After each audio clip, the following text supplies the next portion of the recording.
Ethan Mercer was a respected polar researcher, the kind of man who dedicated his life to uncovering nature's harshest secrets. In late December 2003, he boarded the icebreaker ship Aurora Venture, bound for Antarctica's most remote scientific station, Davis Outpost. His mission: study sudden atmospheric anomalies detected deep within the southern continent.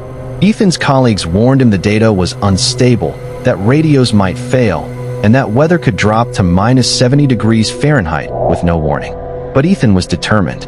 He believed that hidden within Antarctica's frozen plains was something fundamentally unknown to modern science. On the 18th day at sea, the Aurora Venture crossed the Antarctic Circle, a vast, white nothingness so intense it made even experienced sailors uneasy. They arrived at Davis Outpost just before twilight, with the sun lingering low on the horizon, barely rising before it fell again. Ethan spent the next week setting up modern atmospheric sensors and geological drills. The anomalies were strongest in a region known only as Sector 7, a barren ice field 300 miles inland, constantly lashed by ferocious winds.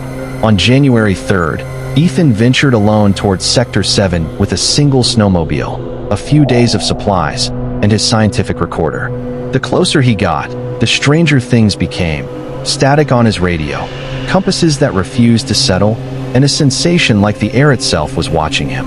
That night, as he set up camp near the edge of Sector 7, the temperature plunged suddenly, even by Antarctic standards. Ethan reviewed his data on the recorder, and then he saw it. An indentation in the ice, too precise, too symmetrical, like a massive door carved into the white, by nightfall. Ethan reached the outer boundary of Sector 7. He anchored his tent against winds that felt almost deliberate in their violence. Then it happened. The temperature dropped, instantly. Not gradually. Suddenly. Even by Antarctic standards, it was extreme. His breath crystallized midair. Metal equipment groaned under the stress. Between gusts of wind, the silence became unnaturally deep. Inside his tent, illuminated only by the pale glow of his recorder, Ethan reviewed the data. Magnetic spikes, pressure distortions, atmospheric irregularities. And then he saw something outside. At first, he thought it was a trick of drifting snow, but it remained. He stepped outside slowly, boots crunching against brittle ice. There, partially buried beneath wind-carved drifts, was an indentation. Too precise, too symmetrical. Not a crack, not natural erosion. It curved inward with deliberate smoothness. Like edges, like structure, like design. Ethan brushed away a thin layer of snow. The shape became clearer. Massive, geometric, impossible. It wasn't a formation. It was a boundary, a seam in the ice, a door. The wind died for a moment. Total silence. Ethan felt something colder than the Antarctic air. Certainty. Whatever lay beneath Sector 7 had not been buried by accident. It had been sealed. And for the first time since arriving on the continent, Ethan understood something that no data could measure. He wasn't the first to find it, and he might not be alone. The wind returned, but it wasn't natural. It didn't howl. It vibrated. The recorder in Ethan's pocket began to crackle with interference. Not random static. A pattern. 3 pulses. Silence. 3 pulses again, as if something was answering him. He looked across the endless white of Sector 7. Nothing but ice and horizon.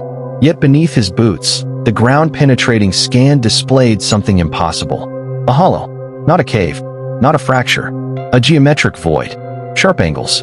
Clean edges. A rectangle. Only 50 meters below the surface. That was impossible. The ice here had not moved in hundreds of thousands of years. Ethan tried to radio the station. No signal. Then the snow in front of him sank slightly. Not a collapse. Not a crack. It lowered slowly, as if something beneath the ice had just exhaled. He stepped back. The portable drill he had shut down hours earlier flickered to life on its own. The screen illuminated. A new reading appeared. Heat signature detected. Heat. In the coldest place on Earth. Then another line appeared on the display. Text that was never part of the system. Access denied. His breath caught. He hadn't programmed that. Neither had his team. Before he could react, a sharp sound split the frozen air. The ice did not explode. It separated. A perfect line forming in the surface. Straight. Precise. Like a door, opening. From the darkness below, warm air rose. It carried a metallic scent. Inside, there was no light. But it wasn't complete darkness either. Something moved. Slowly. Then Ethan heard it. Not through the wind. Not through the ice. Through his helmet. A whisper. Low. Calm. You came back. His heart stopped for a fraction of a second. Back. He had never been here before. Ethan's breathing grew louder inside his helmet. Too loud. He forced himself to stay still. The opening in the ice widened. Not violently, not chaotically, but with deliberate precision. Like machinery. Ancient machinery. The wind around Sector 7 began to circle instead of blow. Snow spiraled upward, drawn toward the dark line in the ground. Toward the opening. His instruments began failing one by one. Temperature sensor, offline. Compass, spinning slowly. GPS, error. Only one reading remained stable. Depth, 50 meters. Unchanging. As if whatever was below did not want to be measured further. The whisper came again. Closer this time. You shouldn't have waited so long. Ethan's pulse pounded in his ears.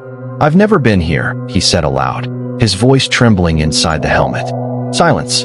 Then, a flicker of light far below. Not white. Not blue. A faint amber glow. It pulsed once. And with that pulse, something moved beneath the surface. Not upward. Sideways. Massive. Too massive. The ground beneath Ethan vibrated gently, like distant thunder trapped under ice. Memories flashed across his mind. Not images. Sensations. Cold corridors. Metal walls. A sound like breathing in the dark. He staggered back. Those were not his memories. The amber light pulsed again, this time brighter. And for a fraction of a second, he saw it. Not clearly. Not fully. A structure. Symmetrical. Impossible. Embedded within the ice like it had grown there, or been placed there before the ice ever formed. The whisper changed. Now layered. More than one voice. You sealed us. The wind stopped completely. The world went silent. Even his own breath seemed distant. Ethan's recorder, the only device still functioning, began to play something. Not static. Audio. His own voice. But older. Calmer. We were never meant to open it again. His blood turned cold. The timestamp on the file read, January 3rd. Today's date. But the recording length. 14 years.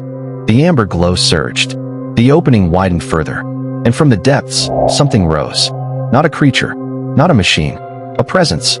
Heavy. Aware. Watching him. Waiting. You remember. The voices whispered. And deep inside, beneath fear, beneath logic, something in Ethan did remember. The cold. The decision. The sealing. And the promise. If the door ever opened again, it would not be by accident. It would be because he had returned. The presence did not fully emerge. It didn't need to. Its nearness was enough. The air grew heavier. The snow around the opening began to melt slowly, not from heat, but from something else, something unseen. The amber glow steadied, then dimmed. But the feeling of being watched did not fade. Ethan was no longer looking down into the opening. He felt something looking into him. And then the truth came. Not as words. As knowing. Sharp. Immediate. The structure had not been buried to trap what was inside. It had been sealed to contain what was outside. Humanity. Noise. Weapons. War. Something had existed here long before the ice. Before the continents took their present shape. When the world began to freeze. It chose to disappear. But not completely. A guardian had been chosen. A living memory. Ethan had not been drawn to Sector 7 by coincidence. He had been guided. Those before him had failed. He had not. Because he had done this once before. 14 years ago. On a mission never recorded. In an expedition never acknowledged. He was the one who closed the door. And he was the one who agreed to forget. The amber light pulsed one final time. The voices whispered. The seal is weakening. In that moment, he understood. The door was not opening. It was testing. The world above had changed. Pollution. Nuclear echoes. Deep drilling into places never meant to be disturbed. Something beneath the ice had felt it. And if it chose to rise, it would not be invasion. It would be correction. Ethan stepped forward. He removed his glove. He reached toward the glow. The cold vanished. In its place, warmth. A strange peace.